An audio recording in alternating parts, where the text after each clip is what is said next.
What makes it worthwhile to come to BrainMind, and what's special about BrainMind for you?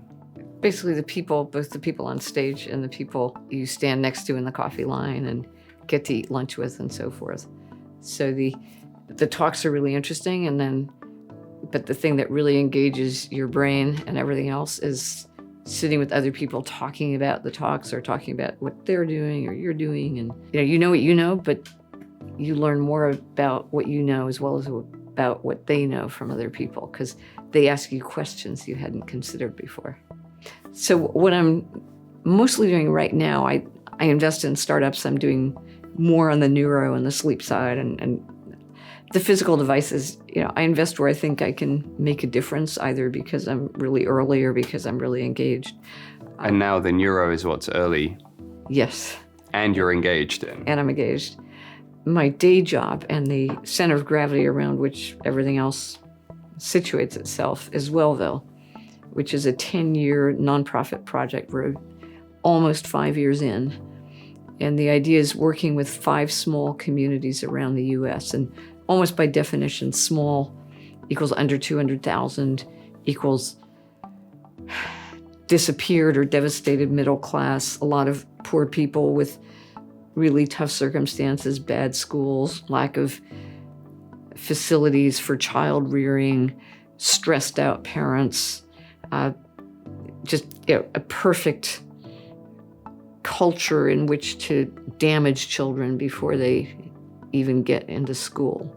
And then we heard yesterday from one of the presenters, Patricia Cool, that you can't catch up. There are certain things that a baby's brain has to get before 9 months, otherwise there's going to be a permanent deferment, and the same all the way through to age 7. Yeah, you look at childhood distress and then you look at adult distress, the correlations are so high. And even if you're an evil rich person that doesn't care, as long as you pay taxes, you will pay less tax if you invest now in making those kids healthy and resilient than if you wait 25 years and you pay to keep them in jail, pay for their mental health treatment, pay for the fact that they're not working, having more children whom they are also not raising correctly. So we've become such a short-term society.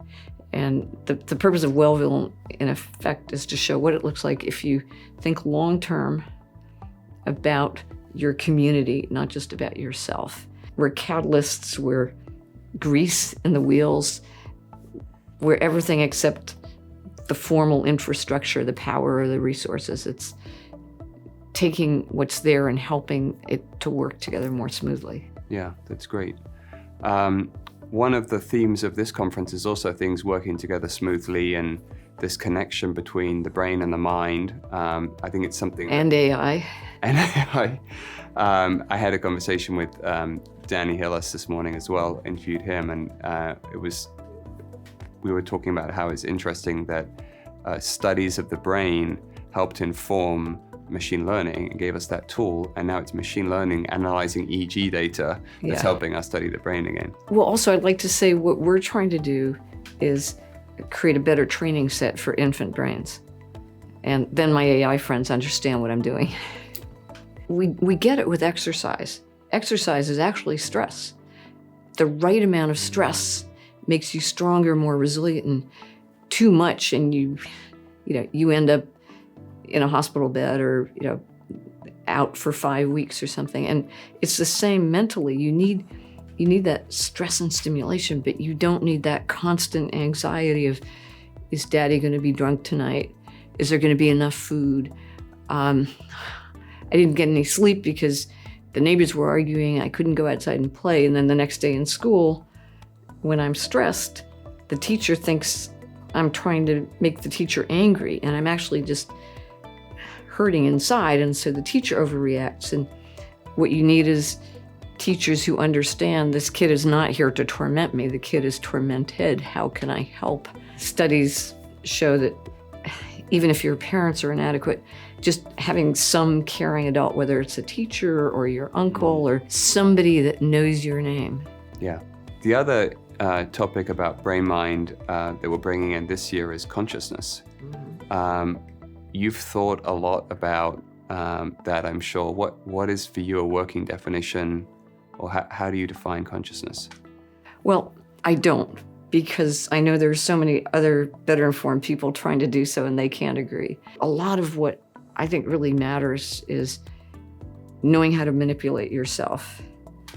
And there are a lot of people who know how to manipulate other people but have total lack of self-awareness about themselves.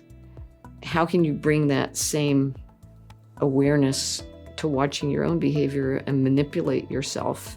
One of the researchers here at Stanford did some work with teenage kids, and he found that telling adolescent boys that they were being manipulated by food companies to eat bad food was measurably useful.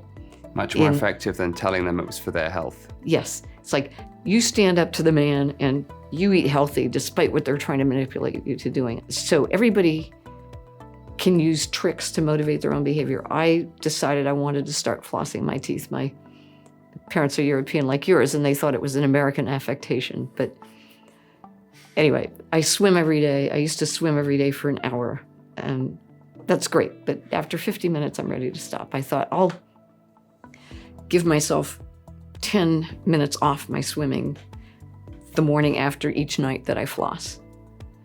And I did that for about 3 nights, and then it was automatic. And that would never work for anybody else. I mean, first of all, they don't swim for an hour a day, but you can figure out your own little tricks. And it's coming back to a definition of consciousness, which is self-awareness and a theory of mind. Just in closing, you mentioned that the organizers of BrainMind will ask us all to think about 1 or 2 people to recommend to come next year for the ecosystem. If you have those 1 or 2 people in mind, what will you tell them to convince them to come? I can't tell you what you will find, but I know you'll find something. Because I'll recommend exactly the people who can both give and get when they come here. People who focus more on creating value than extracting value. Yes.